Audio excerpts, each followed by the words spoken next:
investigation into sex abuse allegations. That final report will be made public.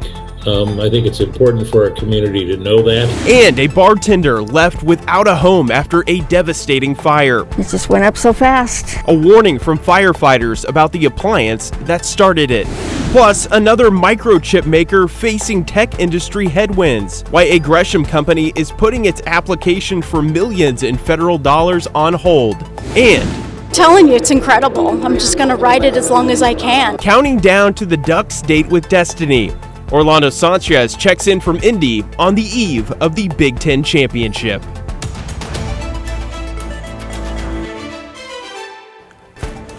And thanks for joining us tonight. I'm John Adams. An internal investigation into the sexual misconduct scandal in the St. Helens School District is underway.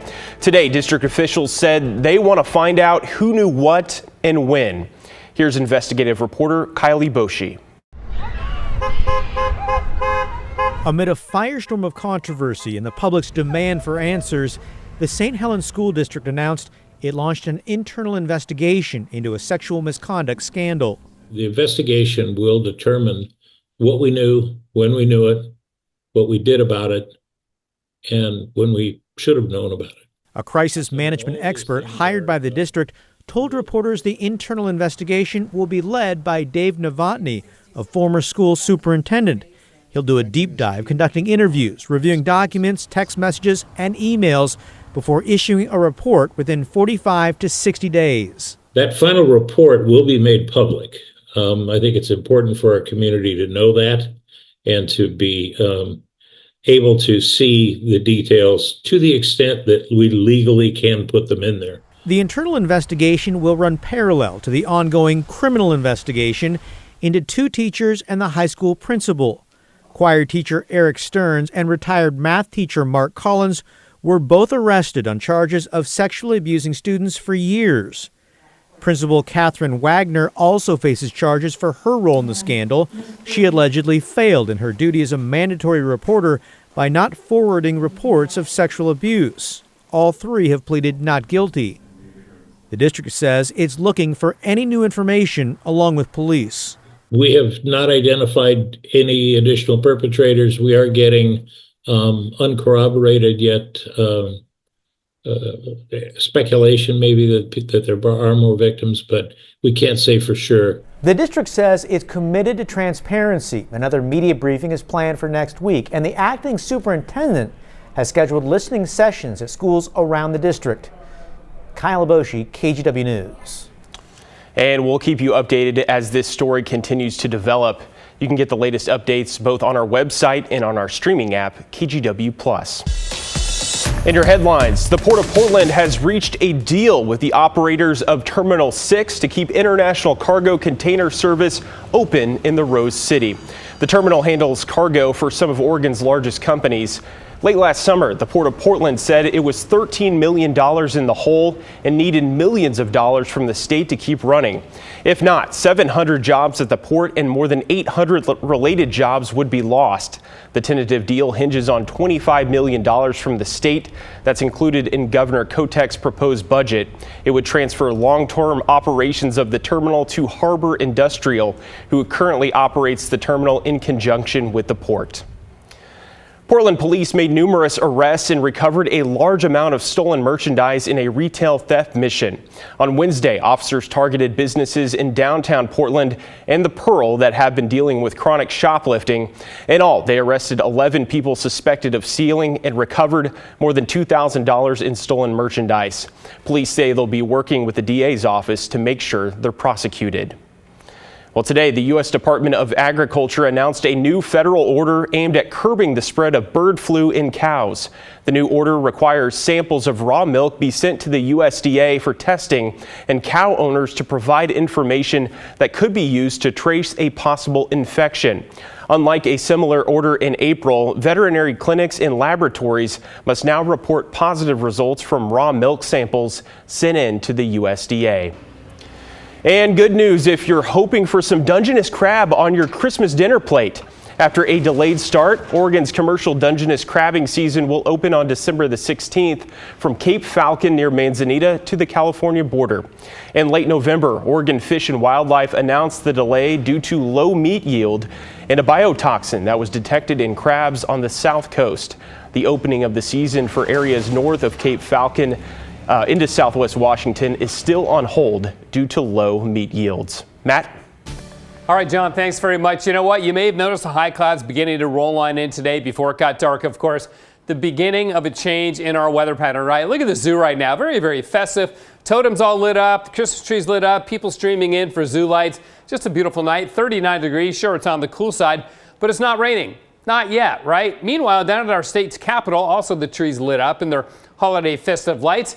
And it's not foggy here right now, 37 degrees, but we have fog in the valley yet again. Not in Salem. Visibility all good throughout the northern Willamette Valley.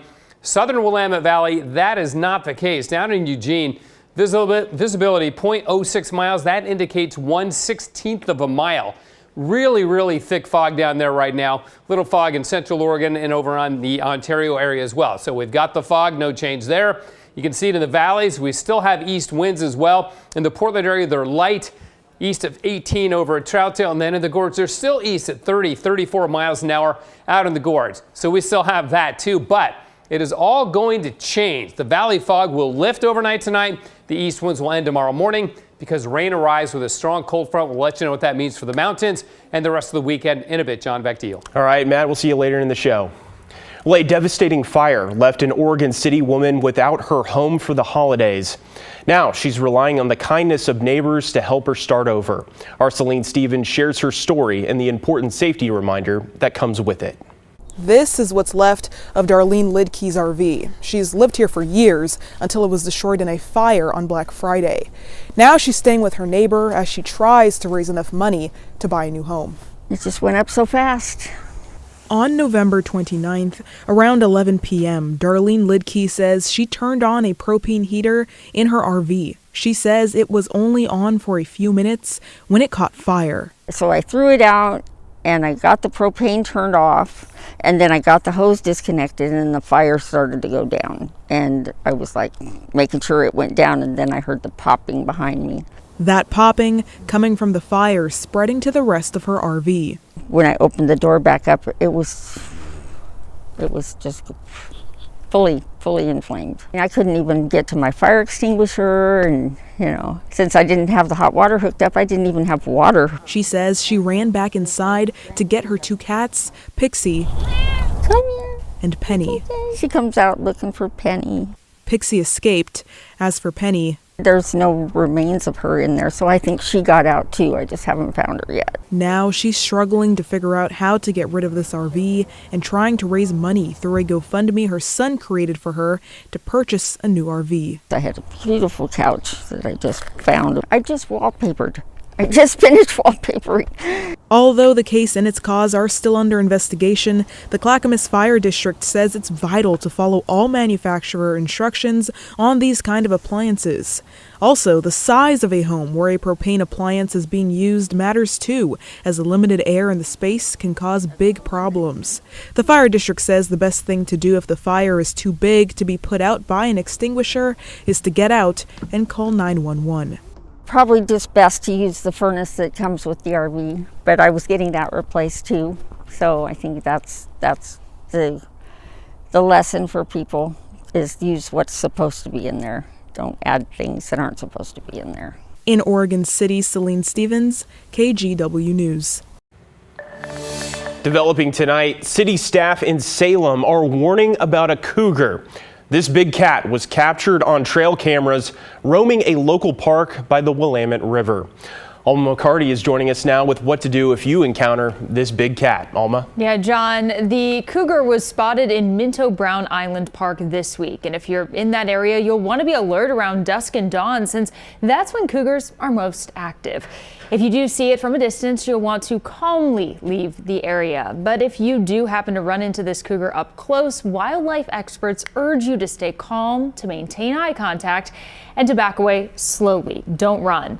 Raise your arms, making yourself larger, and clap your hands if the cougar seems aggressive. Now, it is unlikely that things will escalate to this point if you stay aware and use caution while at or near this park. Here's Matt Johnston with the Parks Department. I would just recommend staying to our maintained trail system, not going off a beaten path, leashing your dog. Dogs tend to be curious and they can smell better than we can, so they're gonna, pick up that scent and try to go towards them. Although it's not uncommon to get reports about cougars in this park and in this area, these pictures are some of the city's first confirmed sightings with photos. Minto Brown Park is closed after dark, and officials say that's when most of the sightings have happened. John? All right, Alma, thank you.